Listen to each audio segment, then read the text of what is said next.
তানিয়ার গার্জেন হিসেবে যখন অনিরুদ্ধ স্কুলে আসে বাণীর সঙ্গে করে, সেটা মৌলি জানতে পেরে সেখানে এসে খুব অসভ্যতামি শুরু করে দেয়। হ্যাঁ বন্ধুরা, এমনটাই দেখা যাবে। বিস্তারিত জানতে ভিডিওটিকে লাইক দিয়ে চ্যানেলটি সাবস্ক্রাইব করে দেখতে থাকুন। গল্পের শুরুতেই দেখা যাবে তানিয়া যখন স্কুলে যাবে রেডি হয়ে গার্ডেনে দাঁড়িয়ে থাকে, সেখানে মৌলি আসে আর তানিয়াকে জিজ্ঞাসা করে যে তানিয়া, তুমি কোথায় যাচ্ছ? স্কুলে যাবে না? তখনই তানিয়া বলে, হ্যাঁ যাব।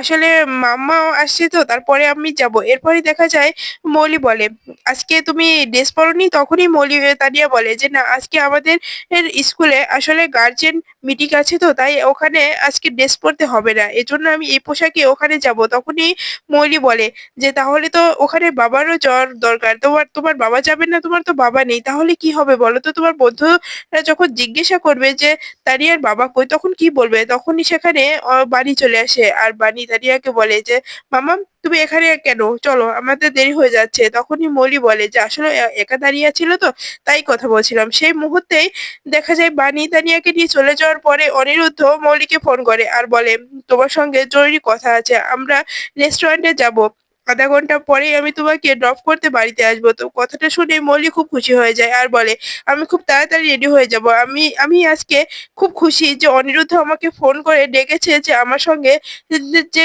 রেস্টুরেন্টে যাবে। আমি খুব খুশি হয়েছি, খুব খুশি। এরপরেই দেখা যায় যে মৌলি ওখানে ঘুরতে থাকে। এরপরেই বাণী তানিয়াকে নিয়ে স্কুলে চলে আসে আর তখনই তানিয়ার বন্ধুরা তানিয়াকে জিজ্ঞাসা করে, তানিয়া, তোর মা এসেছে, তোর বাবা আসেনি? তখনই তানিয়া বলে যে না, আসলে আমি মায়ের সাথে এসেছি। তখনই বাণী বলে, আসলে ওর বাবা আজকে আসতে পারবে না, ওর বাবার সময় নেই, তো তাই আমি নিয়ে এসেছি। তো এরপরে দেখা যায় তানিয়ার মন খারাপ হয়ে যায়। তখনই তানিয়া বাণীর কাছে ফোনটা চায় যে ফোনটা দেবে মা? তখনই বাণী বলে, কি করবা মামাম, তুমি ফোন কি করবা? তখনই দেখা যায় তানিয়া বলে, আসলে আমি বন্ধুকে ফোন করবো, আমার খুব ভয় লাগছে।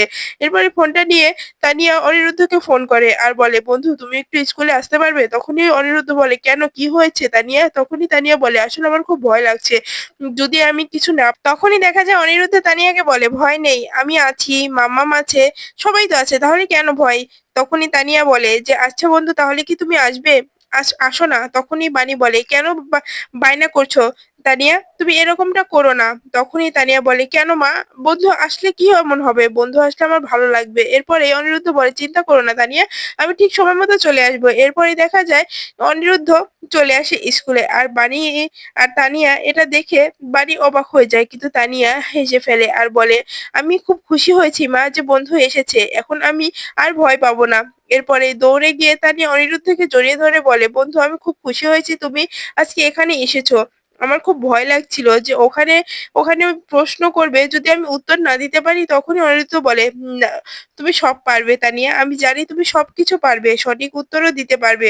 ওনারা যা জিজ্ঞাসা করবে, যেটুকু পারবে, যেটুকু জানবে সেটুকু বলে দেবে, তাহলে আর কিছু করবে না। তখনই তানিয়া বলে, বন্ধু বলেছে যে আজকে যদি ওদের প্রশ্নের উত্তর না দিতে পারি তাহলে কলেজ স্কুল থেকে বের করে দেবে। তখনই অনিরুদ্ধ বলে, কিচ্ছু হবে না, আমি এই তোমাকে ভরসা করি তানিয়া, তুমি পারবে। এরপরে দেখা যায় বাড়ি বলে, মামাম শুধু শুধু জেদ করে বন্ধুকে নিয়ে আসতে, উনার তো আরো কাজ আছে, উনার অফিস আছে, সবকিছু ফেলে সবসময় কি তোমার কাছে আসতে পারবে?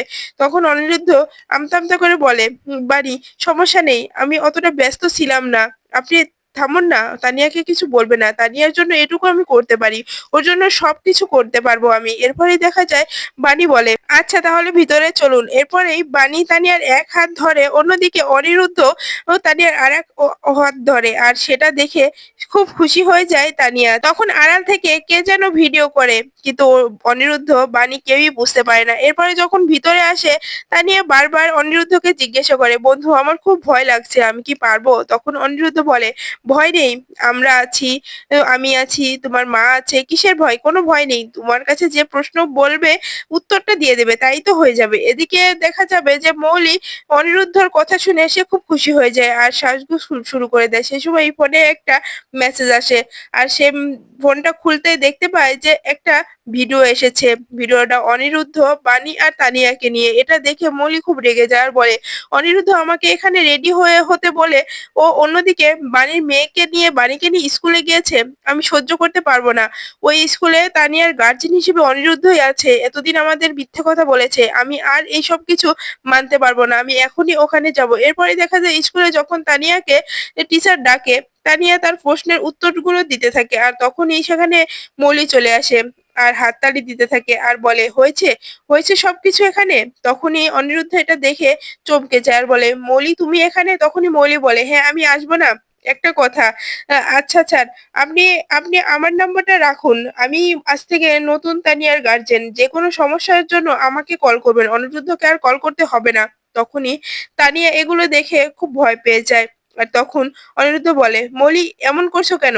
কি সমস্যা হয়েছে তোমার? তখনই মৌলি বলে তুমি কি জানো না তুমি এদিকে আমাকে রেডি হতে বলেছো যে আমাকে নিয়ে ডেটিং এ যাবে, আর সেই তুমি এখানে বানি আর বানির মেয়েকে নিয়ে স্কুলে এসেছো গার্জেন গিরি দেখাতে।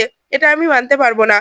এরপর দেখা যায় অনিরুদ্ধ মনে মনে ভাবে এখানে যতক্ষণ থাকবো ততক্ষণ সমস্যা হবে, তার চেয়ে মৌলিকে এখান থেকে নিয়ে চলে যাওয়াটাই ভালো। এরপরে মৌলিকে নিয়ে চলে যায় অনিরুদ্ধ। এরপরে গাড়ির মধ্যে যখন ওরা দুজনই বসে তখন মৌলি বারবার করে অনিরুদ্ধকে বলে তুমি কি করতে চাচ্ছ বলো তো? আমি একটা জিনিস বুঝতে পারছি না, তুমি আমার সঙ্গে এমন করছো কেন? তুমি আমার উবলি হাজবেন্ড, তুমি সবসময় আমার সঙ্গে এমন করতে পারো না। কারণ কারণ আমাদের বিয়ে ঠিক হয়ে গেছে।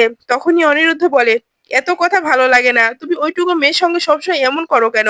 তখনই মৌলি বলে আমি কি বুঝি না, যেদিন থেকে ওই বানি আর তানিয়া এই বাড়িতে এসেছে তুমি কেমন যেন হয়ে গেছো। আমার সাথে আর কোনো সেরকম ভাবে কথা বলো না, সেরকম আমাকে ঘুরতেও নিয়ে যাও না।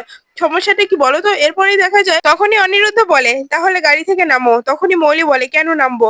তখনই অনিরুদ্ধ বলে কথা আছে নামো। এরপর গাড়ি থেকে নামলে তখন অনিরুদ্ধ বলে মৌলি তুমি এমনটা হয়ে গেলে কেন বলো তো? তুমি ওইটুকু মেয়ে আর বাণীর সঙ্গে এরকম ব্যবহার করো কেন? তখনই মৌলি বলে তুমি বোঝো না আমি এরকম করি কেন? তুমি তো সবকিছু জানো। তোমাকে যদি আমার কাছ থেকে কেউ কেড়ে নেয় সেটা আমি সহ্য করতে পারবো না। আর তুমি যদি আমার থেকে অন্য কাউকে ভালোবাসো তাও আমি সহ্য করতে পারবো না। তোমার জন্য আমি জীবন দিতে পারবো। এরপরে দেখা যায় যে মৌলি গাড়িতে অ্যাক্সিডেন্ট করতে যায় আর তখনই অনিরুদ্ধ ধরে ফেলে আর বলে পাগলামো করছো কেন মৌলি? তুমি এমন করছো কেন? তখনই মৌলি বলে যে আমি তোমাকে না পেলে আমি বাঁচবো না। তুমি জানো আমি তোমার জন্য সবকিছু করতে পারি অনিরুদ্ধ। তো আর তুমি আমাকে খুব ভালোবাসো, না হলে তুমি তো আমাকে এভাবে বাঁচাতে যেতে না, ঠিক না? বলো বলো অনিরুদ্ধ। তখন অনিরুদ্ধ মনে মনে ভাবে এখন যদি কিছু বলি, সত্যটা বলে দিই, মৌলি হয়তো সহ্য করতে পারবে না, কিছু একটা ঘটিয়ে দেবে, এজন্য এখন কিছু বলবো না, থাক পরে এক সময় বলে দেবো যখন মাথাটা ঠান্ডা হয়। এরপরে অন্যদিকে দেখা যায় হসপিটালে খাবার দিতে যায় বাড়ি, আর সেখানে গিয়ে বিদ্যুৎ আর বিদ্যুতের মায়ের সঙ্গে দেখা হয়ে যায়। তখনই বাড়ি ভয় পেয়ে যায়। তখনই বিদ্যুতের মায়ের কাছে গিয়ে বলে যে মামনি তুমি এখানে, কার কি হয়েছে? কোনো সমস্যা হয়েছে বলো না। তখনই বিদ্যুতের মা বলে কোনো সমস্যা হয়নি, তুই যেটা ভাবছিস সেরকম কিছুই না, খুশির খবর আছে। মিষ্টি খাই যে, আমি মিষ্টি নিয়ে এসেছি, মিষ্টি খা। তখনই বাণী বলে কিসের মিষ্টি, কি হয়েছে মামনি? তখনই বিদ্যুতের মা বলে বুঝতে পারছিস না, নতুন অতিথি আসছে, আমার নাতি আসছে, নাতি আমার আমার নাতি আমার আমার বংশের প্রদীপ জ্বালাবে। তাই বলছি তোর মতো মেয়ে দেবে না, ছেলে দেবে আমার নাতি। এই কথাটা শুনে বাণী খুব রেগে যায় আর বলে মামনি তুমি এরকম কথা বলতে পারলে? তুমি এরকমটা কি করে ভাবো মামনি? একটা কথা মাথায় রেখো, তোমরা আমার মেয়েকে নিয়ে কোনো খারাপ ইঙ্গিত দেবে না। আমার মেয়ে আমার কাছে সবকিছু, আমার মেয়ে আমার কাছে গর্ব। ও একদিন বড় হয়ে তোমাদের সবকিছুর জবাব দিয়ে দেবে। তখনই বিদ্যুতের মা বলে সেটা কোনোদিনই সম্ভব